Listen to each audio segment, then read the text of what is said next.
आज हम लोग बाजीराव एंड रवि जो सिविल सर्विसेज का इंस्टीट्यूट है दिल्ली में, उसका जो मंथली मैगजीन आता है उसमें भी दिसंबर मंथ का मैगजीन में प्रीलिम्स एमसीक्यू स्पेशली जो है उसको हम देखेंगे। पूरा मैगजीन आप भी पढ़ सकते हैं, बट हम जो प्रीलिम्स ओरिएंटेड एमसीक्यूज इसमें खास करके दिया गया उसको हम देखते हैं। ठीक है, पहला क्वेश्चन है, जैसा कि आप लोग यहाँ देख पा रहे होंगे, क्वेश्चन पूछा जा रहा है इसमें, consider the following statements with regard to overseas citizens of India.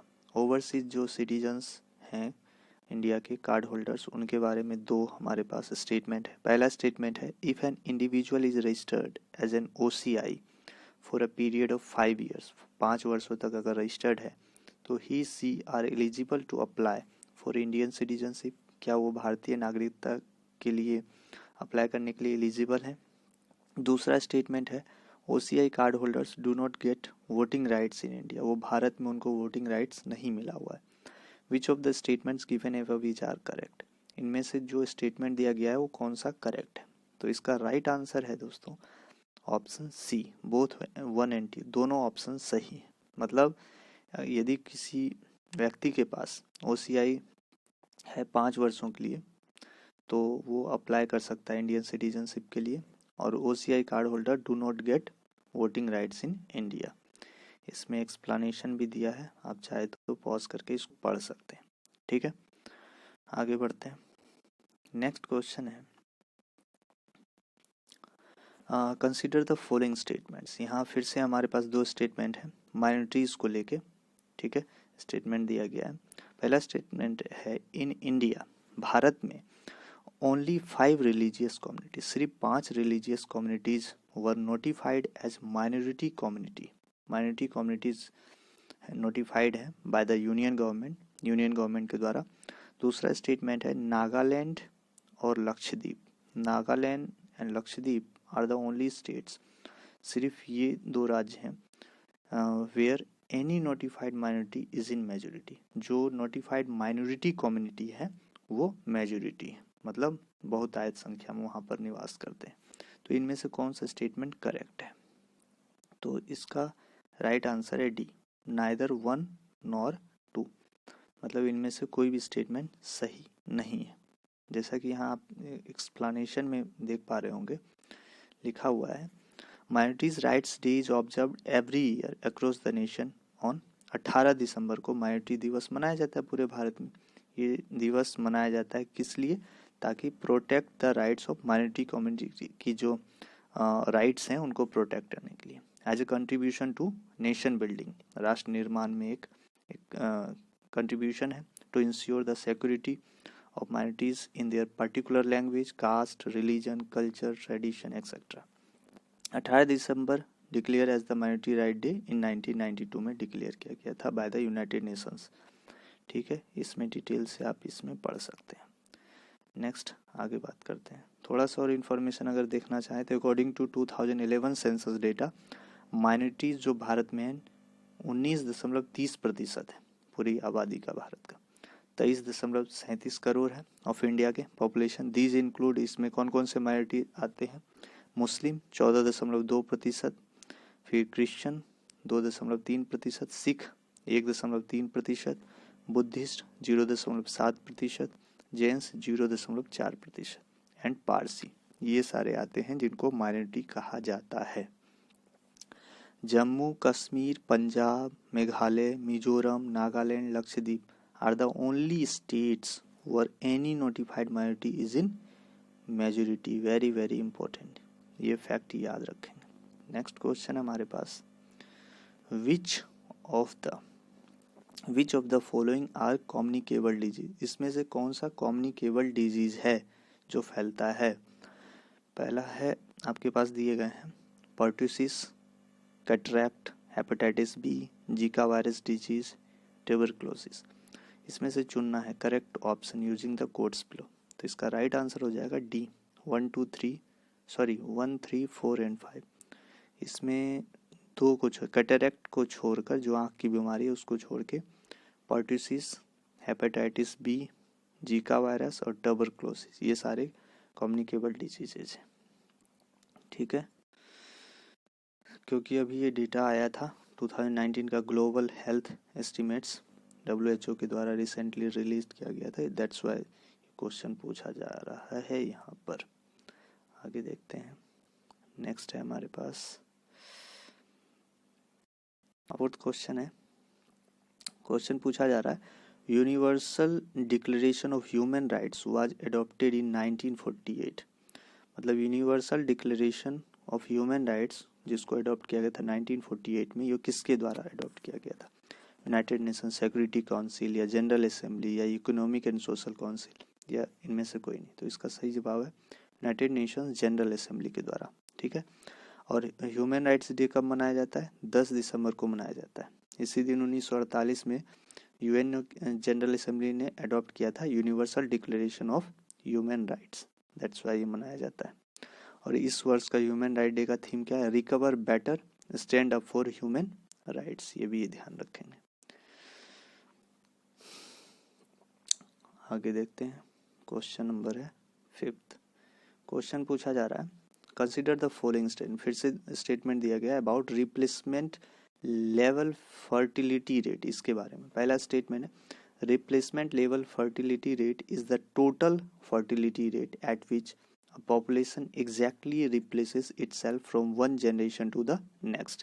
दूसरा है, रिप्लेसमेंट लेवल फर्टिलिटी रेट जो है 2.1 जो है फॉर ऑल द कंट्रीज, सभी कंट्रीज का ऐसा ही है। तो इसमें से क्या दोनों स्टेटमेंट सही हैं या गलत है, आपको बताना है। इसका राइट आंसर है सिर्फ एक। रिप्लेसमेंट जो लेवल फर्टिलिटी रेट है is the total fertility rate at which a population exactly replaces itself from one generation। जैसे मान के चलिए पुरानी पीढ़ी से नई वाली पीढ़ी जो रिप्लेस होगी, ठीक है, उसका फर्टिलिटी रेट बताया जाना है, उसी से रिलेटेड ये क्वेश्चन था। ठीक है, तो इसमें सही मिल गया होगा जो option A is the right answer. The ministry of health and family welfare recently submitted its response to a public interest litigation. Supreme court में ये पता चला है। इंडिया के बारे में अगर थोड़ा सा देखें, India is witnessing a constant decline in total fertility rate from 3.2 इन 2000 में भारत का फर्टिलिटी रेट था 3.2 और 2018 में हो गया 2.2 इन 2018। The wanted fertility rate is only 1.8 चाहिए। ठीक है, India is knocking the door of achieving replacement level of fertility। ठीक है, आगे देखते हैं। नेक्स्ट क्वेश्चन है 6 नंबर। क्वेश्चन पूछा जा रहा है, कंसिडर द फॉलोइंग स्टेटमेंट। फिर से हमारे पास स्टेटमेंट है about rights of persons with disabilities act 2016, इससे रिलेटेड है। अब पहला स्टेटमेंट है, person with a benchmark disability is a person with at least 50% of a specified disability. ठीक है। दूसरा स्टेटमेंट है, a child with benchmark disability between the age group of 6 and 18 years will have the right to free education. उनको right है free education का। इसमें से कौन सा स्टेटमेंट करेक्ट है? तो राइट है सिर्फ दूसरा स्टेटमेंट करेक्ट है। ठीक है, एक चाइल्ड जो है विथ बेंचमार्क डिसेबिलिटी है और उसका उम्र है 6 से 18 साल के अंदर, तो will have the right to, उसको फ्री एजुकेशन मिलेगा। ठीक है, यहाँ याद रखना है 6 से 18 वर्ष है, ना कि 6 से 14, ध्यान रहेगा। और दिसंबर 3 जो है, December 3 is the mark by the United Nations as the international day for persons with disability, PWD, ये मनाया जाता है। ठीक है, आगे देखते हैं। क्वेश्चन है नेक्स्ट 7 क्वेश्चन है, Covax is a global initiative led by. Covax एक ग्लोबल इनिशिएटिव है। ठीक है, तो इसमें हमारे पास ऑप्शन है collision for epidemic preparedness innovations, second है वर्ल्ड हेल्थ ऑर्गेनाइजेशन, थर्ड है Gavie, all of the above. ये इनिशिएटिव किसके द्वारा लेड किया जा रहा है? तो इसमें से ऑप्शन डी है, सभी के द्वारा। कोवैक्स ये एपिडेमिक प्रिपेयर्डनेस इनोवेशन है, वर्ल्ड हेल्थ ऑर्गेनाइजेशन भी इसमें सहभागिता दे रहा है, गेवी भी दे रहा है, यहाँ आप देख सकते हैं। ठीक है, ये जो है India has purchase 500 million dozens of Oxford AstraZeneca, ये सब है इससे कोविड से रिलेटेड। नेक्स्ट डे देखते हैं, क्वेश्चन 8 है the Tharu tribe belong to, Tharu tribe कहाँ पर प्रायः पाया जाता है, तो इसका राइट आंसर ऑप्शन है Uttar Pradesh. The Uttar Pradesh government has recently embarked upon a scheme to take the unique culture of its ethnic Tharu tribe across the world। याद रखना है थारू उत्तर प्रदेश, ठीक है। थारू जो है the word Tharu is believe to be derive from Satvir, meaning followers of Theravada Buddhism के ये follower है, याद रखना है। और कहाँ रहते हैं, भारत और नेपाल में, ठीक है। तराई लोलैंड जो एरिया वहाँ पर शिवालिक और लोअर हिमालयस में। आगे देखते हैं, क्वेश्चन नंबर 9 है कंसिडर द फॉलोइंग स्टेटमेंट, फिर से स्टेटमेंट दिया जा रहा है regarding United Nations commission on narcotics drug, उसके बारे में। पहला स्टेटमेंट है CND, ठीक है, commission on narcotics drug, in short CND बोला जा रहा है। CND is the central drug policy making body with in the United Nations system. Second है CND was established by United Nations General Assembly। Third है CND is headquartered in Vienna। इसमें सही कौन सा होगा स्टेटमेंट, सी होगा, 1 and 3 ओनली, 1 and 3। इसका headquarter Vienna में है। ऑस्ट्रिया जानते हैं, ऑस्ट्रिया यूरोप में, नॉट ऑस्ट्रेलिया, ऑस्ट्रिया जो यूरोप में, वहाँ पर इसका हेडक्वार्टर है CND का। और ये पहला जो स्टेटमेंट था CND the central drug policy making body United nation का, ठीक है। और ये UN जनरल असेंबली के द्वारा एस्टेब्लिश नहीं किया गया था, याद रखेंगे। 9 क्वेश्चन हो गया।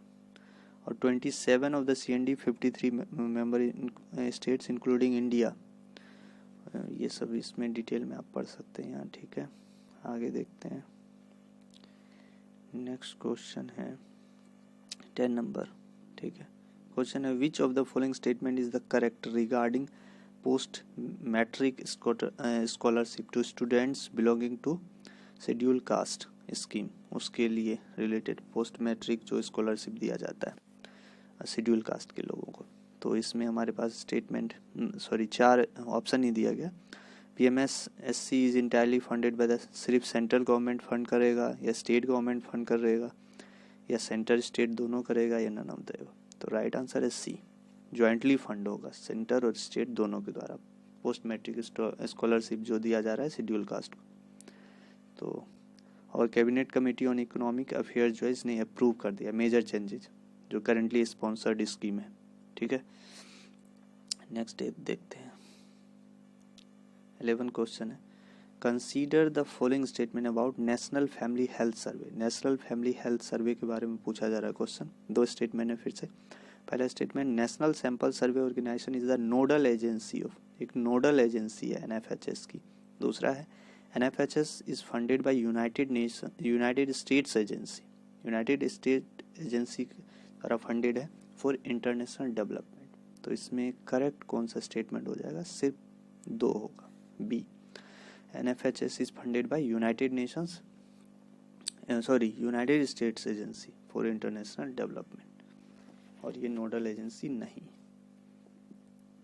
ठीक है। नेक्स्ट देखते हैं, क्वेश्चन है 12 नंबर। क्वेश्चन पूछा रहा है संकल्प के बारे में। संकल्प प्रोग्राम किसके अंतर्गत आता है, ठीक है। इसका राइट आंसर हो जाएगा B, ministry of skill development and entrepreneurship के अंतर्गत आता है संकल्प प्रोग्राम, याद रहेगा। नेक्स्ट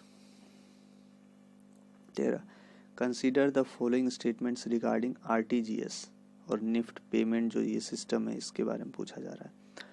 तो हमारे पास 3 स्टेटमेंट। पहला है under RTGS settlement of fund transfer occurs in batches. दूसरा है no maximum limit is imposed by RBI on NEFT fund transfer. Third है RBI does not levy any processing charges for RTGS transaction. तो इसमें से कौन सा statement सही होगा, B, 2 and 3 ओनली। कोई भी लिमिट नहीं है, no limit, no maximum limit is imposed by RBI, NEFT आप कर सकते हैं, ठीक है। और RBI does not levy any processing charge for RTGS transaction, ठीक है। पहला को छोड़ के बाकी 2-3 होगा। नेक्स्ट आते हैं 14 क्वेश्चन है, which of the following are applications of technical textiles का कौन सा एप्लीकेशन यहाँ पर होगा? तो इसमें इसका राइट आंसर हो जाएगा डी, स्पोर्ट्स वियर भी हो जाएगा, रोड डेवलपमेंट भी होगा, हाई एल्टीट्यूड कॉम्बैट गियर सब हो जाएगा, all of the above. Ministry of textiles has invited proposals, ये सारे करेंगे। 14 के बाद 15 आते हैं।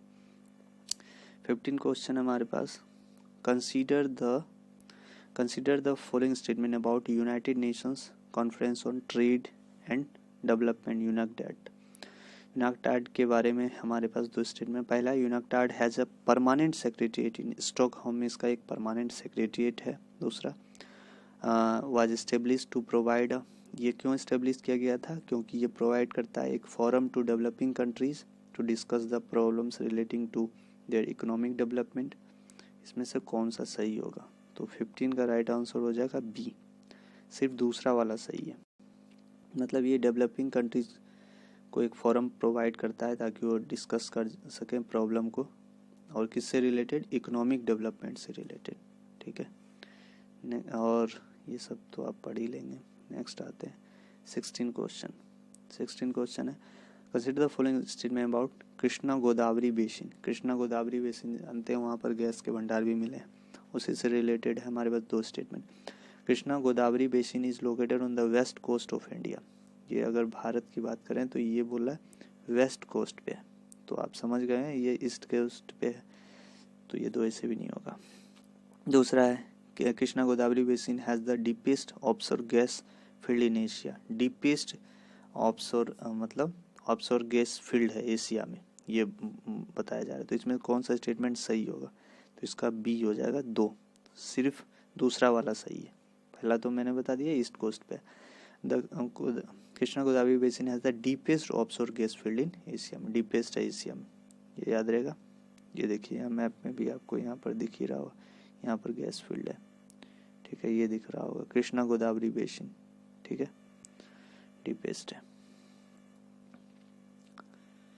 नेक्स्ट आते हैं 17, न्यू डेवलपमेंट बैंक्स हेडक्वार्टर कहाँ पर है? न्यू डेवलपमेंट में इसका आंसर होगा संघई में, याद रहेगा, संघई चाइना में, ठीक है। नेक्स्ट आते हैं 18 नंबर है, which of the following statement is correct regarding petroleum and natural gas regulatory board, उसके बारे में पूछा जा रहा है। पहला हमारे इसका आंसर ही आपको बताना है, इसका डी हो जाएगा, ऑल ऑफ द एबव। मतलब ये जो है petroleum natural gas regulatory board है, इन शॉर्ट PNGRB, एक स्टैट्यूटरी बॉडी है, सही है। PNGRB has the power to prevent restrictive trade practices by entities involved in the petroleum industry, सही है। Has the power to regulate transportation rates of natural gas, all of the above. Next आते हैं 19, dedicated freight corridor जो है does not pass through which of the following states, किस state से पास नहीं होगा? हरियाणा, आंध्र प्रदेश, राजस्थान, झारखंड। तो राइट आंसर होगा सी, आंध्र प्रदेश से पास नहीं होगा, बाकी हरियाणा से, राजस्थान से, झारखंड से पास हो रहा है, ठीक है। रिसेंटली इनॉग्रेट किए हैं PM मोदी ने। 351 kilometre new Bhavpur new Khurja sector आप देख रहे होंगे उत्तर प्रदेश में। तो यहाँ पर ये 19, ये देखिए यहाँ पर मैप के थ्रू भी आप देख सकते हैं कौन कौन सा स्टेट है, यहाँ पर इजीली आप देख पा रहे होंगे। हरियाणा से देखिए, हरियाणा है, सॉरी पंजाब, हरियाणा दिख पा रहा होगा, यहाँ यूपी तो दिख ही रहा है आपको, यूपी है, बिहार है, झारखंड है, वेस्ट बंगाल है, ये सारे हैं, ठीक है। उसके बाद नेक्स्ट देखते हैं, और यहाँ पर देखिए वर्ल्ड बैंक फंड कर रहा है इसको मेजोरिटी। नेक्स्ट आते हैं 20 क्वेश्चन, 20 बिटकॉइन से रिलेटेड है। Consider the following statement about bitcoins, ठीक है। पहला है bitcoins are created by solving complex puzzles, उसके लिए सॉल्व के लिए ये बनाया गया है। The smallest fraction of a bitcoin is satoshi, satoshi उसके बिटकॉइन, जैसे कि रुपए का बोलते हैं ना 1 पैसा, 2 पैसा, 3 पैसा, वैसे ही इसका जो स्मॉलेस्ट फ्रैक्शन है उसको क्या सतोशी बोला जाता है। तो इसका कौन सा स्टेटमेंट सही है? राइट आंसर दोनों सही है। बिटकॉइन क्यों ये प्रॉब्लम सॉल्व के लिए, पजल सॉल्व करने के लिए बनाया, और दूसरा इसका स्मॉलेस्ट फ्रैक्शन सतोशी कहा जाता है। तो ये 20 क्वेश्चंस था।